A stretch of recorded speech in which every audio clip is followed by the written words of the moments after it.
Salam uşaqlar, hər vaxtınız xeyir olsun. Ümid edirəm ki, hər biriniz yaxşısınız, dərslərinizə çalışırsınız. Mən bacardığım qədər sizə dərslərinizdə kömək edəcəm. Amma siz də bu izahlara baxandan sonra şərh bölməsində başa düşdünüz və ya başa düşdünüz, bunu qeyd eləsəz çox yaxşı olar. Mən bilərəm ki, mənim izahlarımdan kim faydalana bilir. Yəni mənim izahlarım nəsə bir işə yarayır. Şərh bölməsində həmçinin kim hansı mövzuda çətinlik çəkirsə, həmin mövzunun adını yaza bilər. Mən mütləq şərhləri oxuyuram və kim hansı mövzuda çətinlik çəkirsə, qeyd etsə, mütləq həmin videonu da izah edib atacam. Mən bugün sizə say bildirən sözlərlə hərəkət bildirən sözləri izah edəcəm. Baxaq say bildirən sözlərə. Uşaqlar, say bildirən sözlər adından da görünür artıq. Varlıqların sayını bildirir. Varlıqların neçə olduğunu, nə qədər olduğunu bildirir. Və say bildirən sözlər neçə, nə qədər, bir də neçənci sualına cavab verir.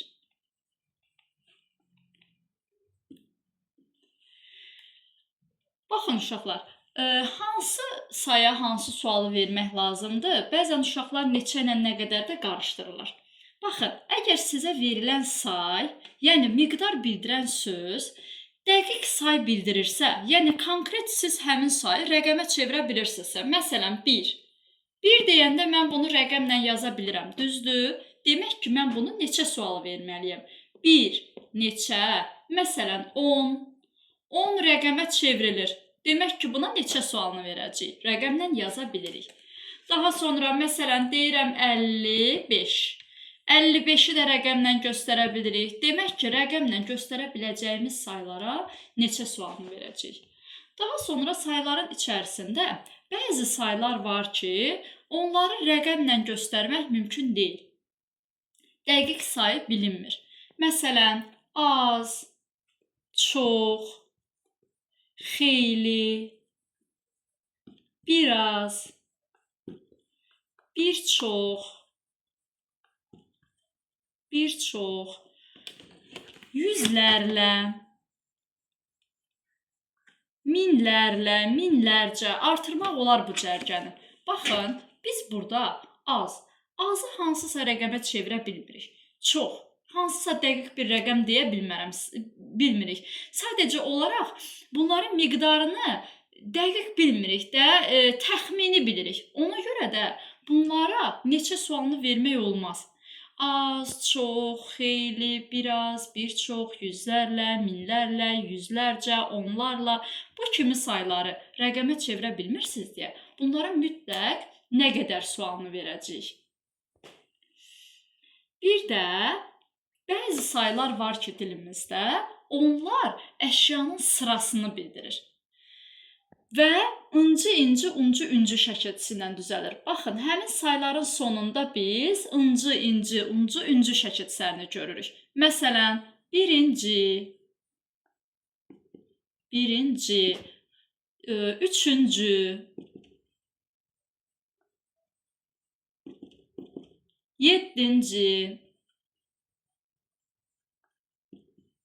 10-cu. Baxın, hərəsinin özünə uyğun da arxasında uncu, inci, üncü, inci şəkilçiləri olur. Məsələn, 6-cı. Bunlara özünə uyğun neçənci sualını verəcək? Uşaqlar, bu cür saylarda arxasına ıncı, inci, uncu, üncü necə artırmalıyıq? Onda biz həmin şəkilçini artırmamışdan qabaq sözün içərisindəki saytə fikir veririk. Əgər sözün içərisindəki sayt incədirsə, özünə uyğun olaraq siz də inci artırırsınız. Birinci. Buna onsuz da artırmaq istəsəz də digərlərini artırmaq olmur. Bir üncü deyənməzsən, bir uncu deyənməzsən. Mütləq bu formada artırmalısan. 3-ün özündə həm incə saytdır, həm də üdür. 3 üncü artırırıq. 7-cidə görürsünüz incə saytdır. 7 incə artırmalıyıq. Bu incə saytdır. Həm də ıncı, inci də incə saytla olan idi. Ona görə 7-ci artırırıq. 10-cu da baxın, qalın saytdır. Ona görə özünə uyğun olaraq uncu artırırıq. 6-cıda sonuncu saytımız qalındır. 6 özünə, onun sonuna özünə uyğun olaraq mütləq ıncı artırırıq. Bir də ki, uşaqlar, bu sıra saylarında əgər hərflə yazılmırsa, hərflə yazılmayanda, bunları rəqəmlə yazanda diqqətli olun şəkilçilərə. Məsələn, mən bunu rəqəmlə yazıramsa, 6 desə, mütləq 6-dan sonra tire qoyuruq, C şəkilçisini yazırıq. Yəni, əgər bu formada yazılış görsəniz və yaxud da bu formada siz özünüz də yazsanız, bu forma səhvdir. 6-cı. Çünki deyəndə biz həmin ıncıdakı ını, bu ını 6-nın içərisində deyirik. 6-cı. Məsələn, deyirəm 8-ci. Görürsünüz, 8 sözün içərisində 8-ci. Deyirəm axı, mən bir də durub bura inci yazsam, artıq o səhv olar. Sıra saylarında, yazılışında bax bu məqama diqqət yetirərsiniz. Hərəkət bildirən sözlərin izahına başlayırıq. Hərəkət bildirən sözlər yenə də adına diqqət yetirək. Hərəkət bildirir. Varlığın hərəkətini bildirir. Yəni, burada uşaqlar, nəsə bir hərəkətlilik var. Bir yerdə dayanmaq yoxdur. Mütləq həmin sözlərdə siz hansısa bir hərəkət görəcəksiniz. Hərəkət bildirən sözlər uşaqlar çox zaman sadə yazılanda maq-məq şəkilçisi ilə yazılır. Maq, bir də məq şəkilçisi ilə. Yəni, hansısa sözlərin sonunda maq və məq şəkilçisini görəndə də biləcəyik ki, bu hərəkət bildirən sözdür. Baxın, məsələn, vurmaq. Vurmaq sözünü verib. Uşaqlar, vurmaq sözünü oxuyanda elə biz həmən dəqiqə insanın gözünün qabağına gəlir ki, artıq bu bir yerdə dayanmır da, əli ilə kimisə vurur, hərəkət edir axı, vurmaq. Ona görə bu oldu hərəkət bildirən söz. Daha sonra, məsələn, deyirəm, qaçdı, oxudu, gəlir. Baxın, qaçdı. Qaçdı deyəndə tez gözümüzün qabağında hərəkətlilik yaranır. Oxudu. Biz oxuyanda yerimizdə sakitcə dayanıb oxumuruq ki, ağzımızla nəyisə oxuyub hərəkət edirik. Gəlir. Gələndə bir yerdə dayanmırıq ki, yeriyə-yeriyə gəlirik. Yəni, sözləri oxuyanda sözlərin mənalarına fikir verin. Sözlərin mənaları özü sizə hansı anlayış olduğunu bildirir.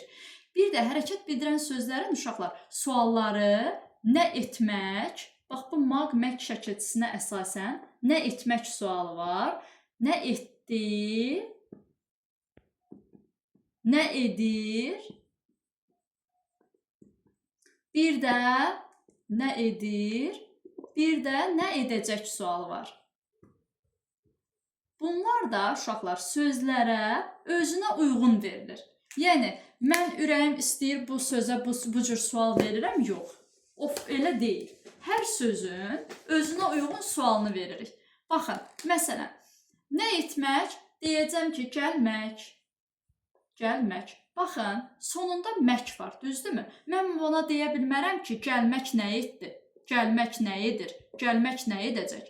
Özünə uyğun olaraq sualını gəlmək, nə etmək sualını verəcəm. Sonra deyirəm, baxdı. Baxın, baxdı. Baxdı sözünə, arxasındakı şəkilçiyə fikir verin. Baxdı sözünə də özünə uyğun sual verəcək. Baxdı nə etmək deyə bilmərəm axı. Axı burada maq-məq yoxdur. Baxdı nə etdi? Özünə uyğun verəcək. Baxın, heç digərləri uyğun gəlmir. Baxdı nə edir? Baxdı nə edəcək? Özünə uyğun deyil axı. Sonluqlarına sözlərin həmişə fikir verin. Özlərinə uyğun da sualını verin. Məsələn, yazır. Yazır. Sonuna baxın, ır. Yazır. Nə edir? Bunları özlərinə uyğun sual veririk.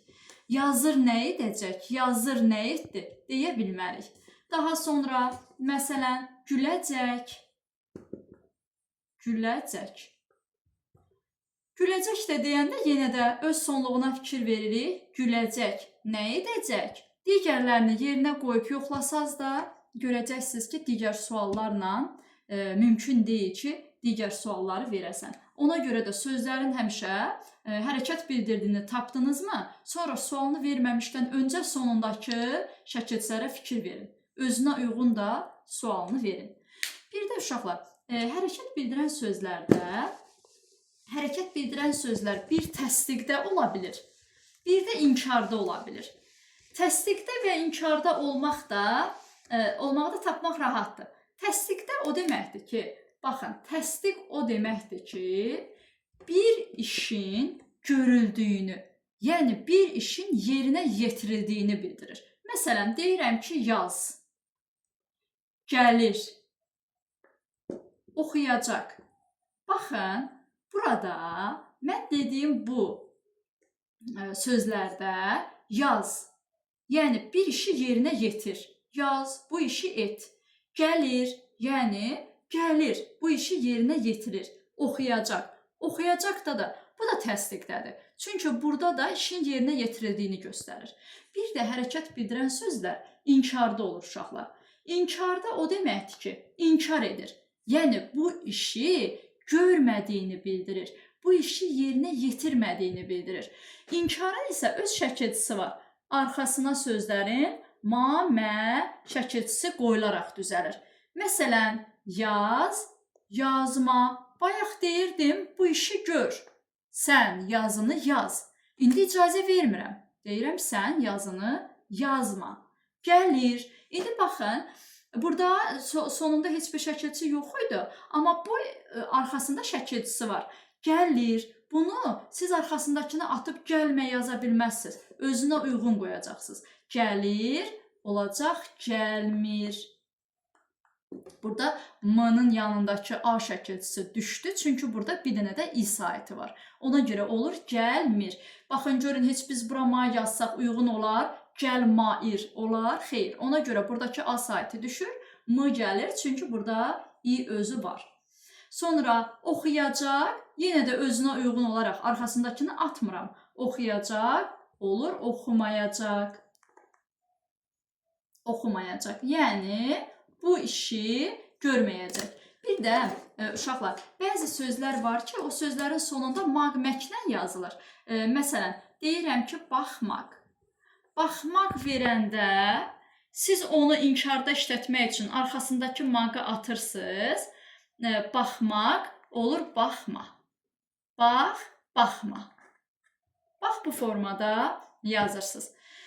Videoda sizə nəsə qaranlıq qaldısa, videonu geriyə çevirərək yenidən izahlara baxa bilərsiniz. Başa düşənə qədər baxın uşaqlar, hansı mövzunu yenə də deyirəm. Başa düşmədinizsə, onu qeyd edin.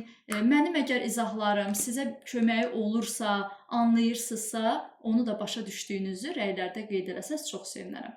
Sağ olun, hələlik.